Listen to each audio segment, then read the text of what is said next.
Shalom, bertemu dengan saya lagi Pendeta Salmon Pah.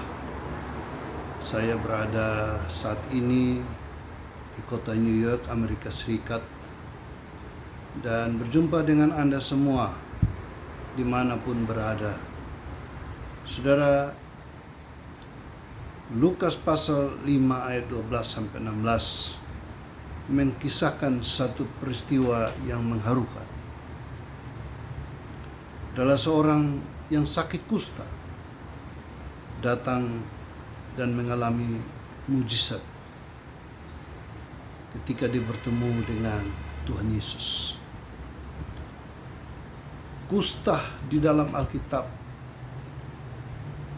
adalah orang-orang yang mengalami satu penyakit yang sulit disembuhkan, bahkan tidak ada obatnya, dan mereka dikucilkan oleh masyarakat, dianggap sampah masyarakat. Dan itu merupakan satu pergumulan yang begitu berat di dalam kehidupan mereka.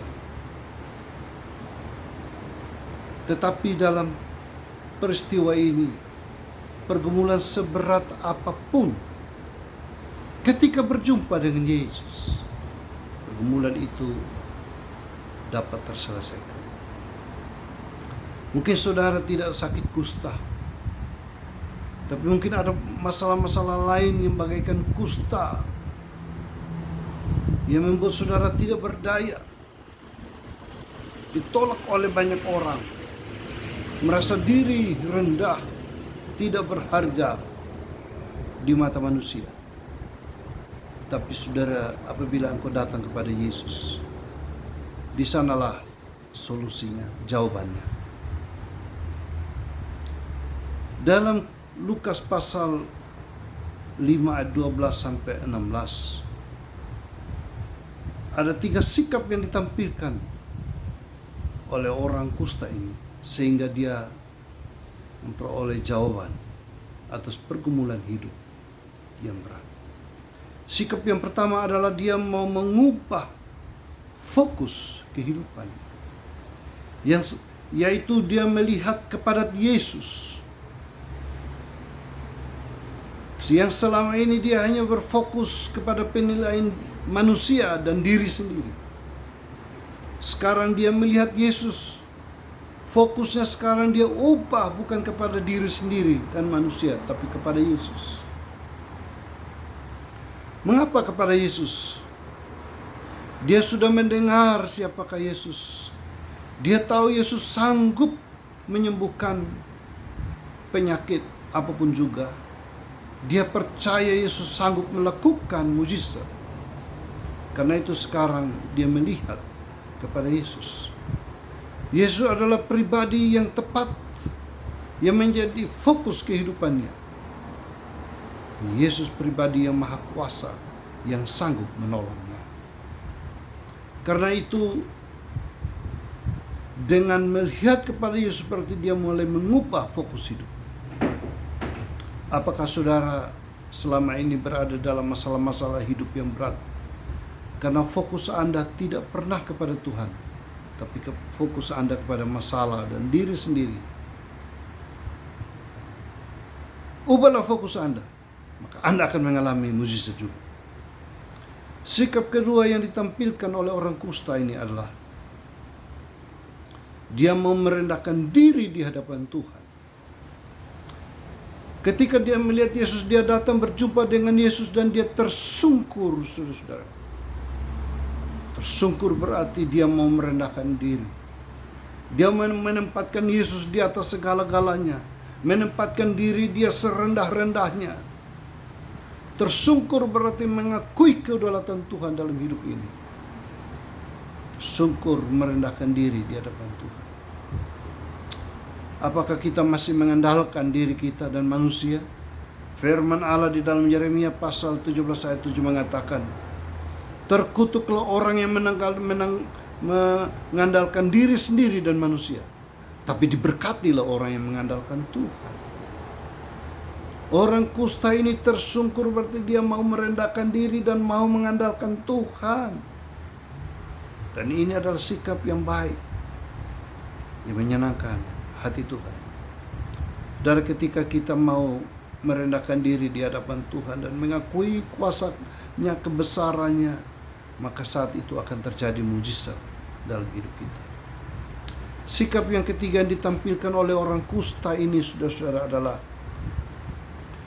selain dia melihat kepada Tuhan, yaitu dia mengubah fokus pandangnya. Dia mau tersungkur, yaitu dia mau merendahkan diri. Tapi di sana dikatakan dia memohon, yaitu orang yang mau berdoa sungguh-sungguh di hadapan Tuhan. Dia merendahkan diri, dia datang, dia memohon. Dia memohon ampun atas segala dosa-dosanya. Dia berdoa dan menceritakan segala pergumulan yang sedang dihadapi. Pasti dia memohon. Di sana dia menyatakan bahwa dia sudah ditolak oleh semua orang. Dia tidak dianggap oleh siapapun, tidak dipedulikan oleh siapapun. Dia merasa diri hina, rendah dan tidak berguna, dan dia minta Tuhan menolong dia. Saudara-saudara yang terkasih di dalam Tuhan, adakah kita juga mau merendahkan diri di hadapan Tuhan? Dan kita sungguh-sungguh berdoa, berseru kepada Tuhan. Ceritakan segala beban yang berat di dalam hidup ini. Ambillah waktu yang sungguh-sungguh untuk berdoa. Bila Anda punya masalah yang begitu berat, pergunakanlah waktu yang khusus. Kita ingat Tuhan Yesus ketika mau menghadapi kayu salib. Dia berdoa di Taman Getsemani dengan doa yang sungguh-sungguh. Dia memohon kepada Bapaknya, kalau boleh caulan ini lalu. Tetapi tidak. Dengan kuasa doa dia dimampukan untuk menanggung salib yang berat itu. Dengan memohon, maka orang lumpuh ini sembuh. Yesus mendekatinya dan mengatakan, maukah engkau sembuh? Dia katakan, aku mau sembuh. Yesus melihat sikap daripada orang kusta ini. Dan akhirnya Tuhan menawarkan kesembuhan, pemulihan bagi dia. Pada zaman itu ada banyak orang kusta juga yang berada di mana-mana, saudara-saudara. Tetapi tidak semua orang kusta disembuhkan oleh Yesus. Tetapi satu orang kusta ini yang datang dengan mengubah fokus kepada Yesus, datang merendahkan diri, datang memohon kepada Yesus, dialah yang mengalami mujizat. Dialah yang mengalami kesembuhan. Di zaman ini banyak orang sedang dilanda dengan berbagai macam krisis kehidupan. Tetapi hanya merekalah yang mau datang sungguh-sungguh kepada Tuhan, yang mau tersungkur dan memohon kepada Tuhan. Merekalah yang mengalami pertolongan Tuhan. Rindukah Anda mengalami pertolongan Tuhan? Hari ini juga datanglah. Tangan Tuhan terbuka dan memanggil, marilah kepadaku. Hai kamu yang letih, lesu dan bertanggungan berat, aku memberi kelegaan kepadamu. Doa saya menyertai Anda untuk mengalami pertolongannya dari waktu ke waktu. Mujizat demi mujizat terjadi, dan Tuhan siap untuk menyatakannya dalam hidup saudara. Amin.